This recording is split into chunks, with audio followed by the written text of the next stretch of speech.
I think it was a good reminder to kind of realize that I'm not entitled to the Philippines the way that Americans aren't entitled to Hawaii. Dude, dude, dude. Is there an equivalent to dude or like bitch in Tagalog? Because that's what my brain is thinking right now. I'm gonna ask my cousins. I am about 7 days, just about a week into the Philippines, and I've begun my transition. This is the first time that I get to really sit down with myself and process my thoughts just away from others and away from schedules and away from itineraries and go, go, go. I'm so freaking grateful that I have these few days in Manila to just simmer down a little bit, to just reset, recenter, resettle, and process and gather my thoughts because, whoo, it has been I was going to say a whirlwind, but to stay on theme here, what's the equivalent to a whirlwind, or what would be like the Pacific Ocean version of a whirlwind? Would it just be a hurricane? Hey Siri, how do you say hurricane in Filipino? I can't translate into Tagalog, bitch. In the Philippines, a hurricane is typically referred to as a bagyo.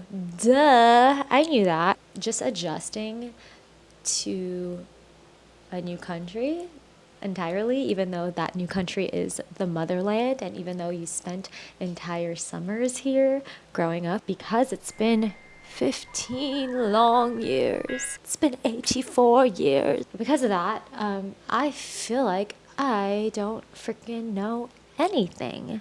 Like, I thought I would have some leg up in terms of familiarity, like some sort of advantage.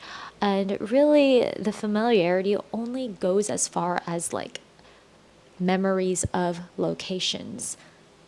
So basically visuals of locations. Like, I can picture locations and places I've been in my mind and just some experiences, but experiencing the Philippines with your family as a child versus experiencing the Philippines as an adult and coming here pretty much on your own merit. Like, yeah, my mom is with me because I asked her to come with me because I didn't want to just like, I I am not that girl yet. I knew I wasn't going to be able to comfortably, or it would be really challenging unnecessarily to just get around and also try to communicate and connect with family, because the last time I saw a lot of my family here, I was like 14 or 15, and then I haven't really talked to them since. Meanwhile, my mom is still really well connected and communicates with a lot of the family here, so it just made sense. Even though like she's from the Philippines, she was born and raised in the Philippines, she comes back regularly, so she has a good pulse, and so I just figured that would be helpful. Although my mommy is leaving me for the last 2 weeks of my trip, so I'm not going to have her all the time. And the last part, I'm on my own. On my own. I'm going to be on my own, but with Astoria, so I don't know if that's really on my own. I won't be by myself. So despite first getting here and feeling honestly a little dismayed at BGC, it's like I never left. It's like America, yeah. That's why a lot of foreigners are here. Being the first place that we stayed, I understand why my mom chose that as our landing pad, because looking back, even though in those moments I was like, what the fuck, where's the real Filipino shit? Why is this all like international chains and branded stuff? Y'all know how I feel about big corporations and big chains. Like, I just prefer the local side of things, and BGC is very much not that. I mean, I won't say it's like a complete just mega mall of big chains and brands. Thankfully, there are actually some local chains, local franchises, local businesses, like Bo's Coffee. You know, you could only get that in the Philippines, and then there are some other local cafes, but there was just so much like, I think I was just taken aback by all the freaking like TGI Fridays and Buffalo Wild Wings, and like, bro, if I wanted this, I would have stayed in America. But in hindsight, once again, I think that transition for the first few days, it was objectively a good way to ease into the Philippines, because girl, I thought I was ready. I was not ready. I was not ready at all. I mean, the first slap to the face from reality and the first training wheel that came off was the toilet. Like the real toilets and the common form of bathroom here. Anyway, while I was getting my nails done, hello, how do we? Period. Yeah. Nail salons here are a little challenging. In America, we have it really good when it comes to quality nail salons and an abundance of them because of the Vietnamese community. Like, this is their trade. You know, the history behind why Vietnamese people are so good at nails and why they're like the masters of the craft and art is actually amazing. It's really cool. The circumstances that led up to it are unfortunate, but I highly recommend, if you're not familiar, looking into the history of that. Long story short, it was kind of hard to find a good nail place just based off of the reviews. While I was getting my nails done, I was listening to this podcast episode from Filipinas on the Rise, in awe of the work that Crystal, all of the people she interviews, I've just been so stunned by the work, and I feel like my world when it comes to Filipino and Filipina identity has just been flipped upside down just from the few things that I've learned from that account. I shared it on my Instagram story when I listened to it as well, but there's this episode called Critical Convo on Filipino-American History Month, Diaspora versus Homeland Lens, Sugar-Coated Culture and Decolonization, Expanding Our Capacity to Hold. So I felt like it was a pretty appropriate episode to listen to at the start of my stay, because it was like 2 days in, and I just really didn't know what to expect coming here. Like, all I knew was that I was going to approach this visit with as much openness and humility and the lens of a student, as much of the lens of a student as possible, as you should with anything in life, or at least it's my belief that that's how you should approach pretty much everything in life, but especially so in this context.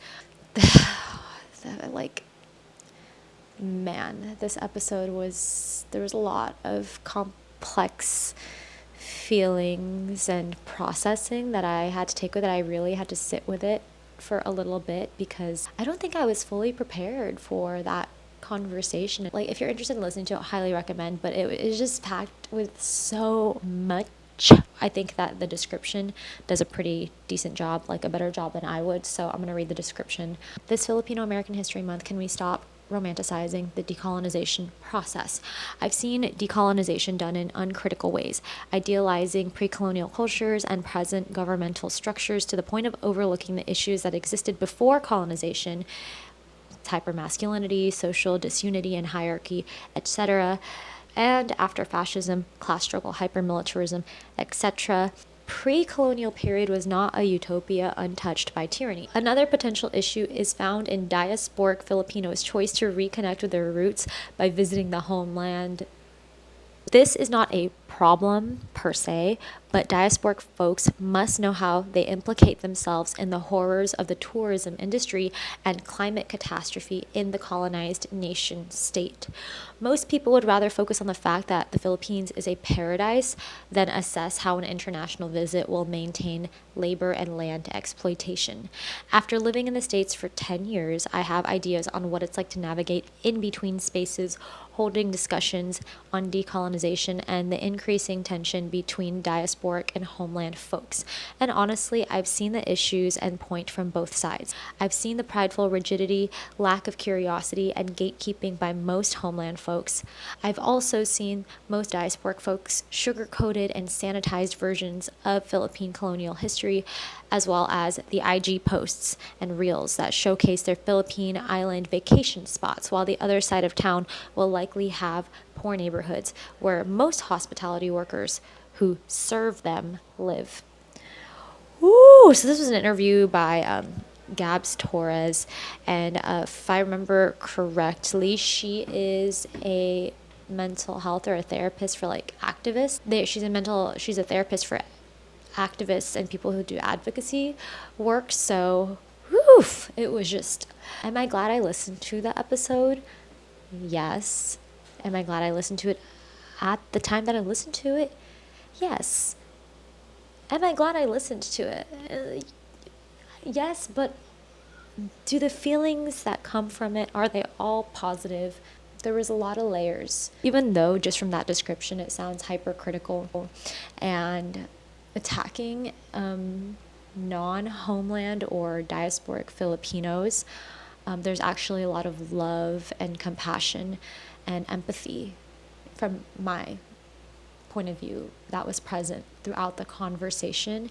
There's so much in life I'm learning that is not black and white, that there are multiple things that can be true at once. There are multiple experiences that are valid at once, although the concepts and the principles of those experiences, even though the beliefs may be conflicting, even though like ideal solutions and pathways forward may be conflicting, there are so many things that are true at once, and we are conditioned to believe that things are black and white. But what I've learned in therapy is that black and white thinking is childlike thinking. You know, it's kind of just like, why is the sky blue? Because it is. And there's no room for complexity or nuance. Yeah, I made an Instagram post about how I am just literally just feel so fulfilled and can feel the expansion in my chest about this direction of this channel and this sort of new journey, because something that I really value is curiosity and expansiveness. And I just think that it's so important for not just myself, but I think for everyone to lean in to the curiosity and be open to expansiveness, especially when it comes to your mind, your experiences, and then others' minds, other experiences, and the way that everything is interconnected. But then at the same time, just know that we don't have to have all the answers or have everything figured out. So anyways, even though parts of it were a hard pill to swallow, I'm really glad that I listened to that episode before venturing out and having the week that I had, because BGC was really like the rose-colored. It was like, it's like the rose-colored Manila. Like, it's comfy, it's safe, it's beautiful, it's fun. There's so much to do, such good food to eat, so much to see. But then when you get into the real Philippines, and if y'all have been with me for a while, you know that I am all about like the realness. I am all about the good, the great, the amazing, the not so great, the not so good, the challenging, the confusing, the things we don't have answers for. Kind of like I explained in my Goodbye Sunshine Las Vegas video, there's so much Instagram and like social media tourism can be so convoluted and so contrived, just basically a showcase and a performance. My belief about travel and visiting other places is that you should approach it from like the perspective of being a global citizen, and that you're visiting someone else's home and learning about another like collective experience somewhere that is different from your immediate collective and individual experience. The unfamiliarity is supposed to be both exciting and uncomfortable. I'm glad that I didn't go in with just the lens of romanticizing. Like, since that's the way that I try my best to travel in the first place, and like keep in mind that I'm visiting other people's homes, I'm glad that that episode kind of just gave me the reminder that though my family is from the Philippines and I'm Filipino, this is still an entire group of people's homes, and it's technically not my home, and I need to respect it with the love and care that I would want from somebody else visiting my space, you know, and somebody else in my energy and basically just not be entitled. Philippines is a beautiful, beautiful country. There's so many gorgeous natural wonders. It's a tropical country. I think Vegas is like one of the true only vacation spots where you should go there for a vacation because it's like built for your vacation. You know, like, but literal, we are not like a real city in terms of having like a real cityscape because the strip literally exists to serve tourists. So yeah, it is a tourist spot, it's a tourist destination, but places like Hawaii is basically stolen land that is still under occupation. If you're not familiar with Hawaiian history, you know, we don't have to go all into it here. Highly recommend looking into it. The U.S. basically overthrew and imprisoned the last monarch, the last queen of the Kingdom of Hawaii, imprisoned her in her own palace, and then took over the lands and made it a U.S. territory and then made it a state. They took our land. They imprisoned our queen. They banned our language. They forcibly made us a colony of the United States. America always says they are democratic. Lies! That is a lie! They have never been democratic with Native people. Even though Hawaii is technically a U.S. state, people treat it like just their vacation spot and romanticize the paradise while not having the respect and just mindfulness about what's really going on there, you know? And so I think it was a good reminder to kind of realize that I'm not entitled to the Philippines the way that Americans aren't entitled to Hawaii. Ooh, it was definitely a process and a practice and took a lot of slow moments to just stop and check in with myself and just navigating how to process being here has been interesting. I think it's already just in the week that I've been here, I've grown a lot.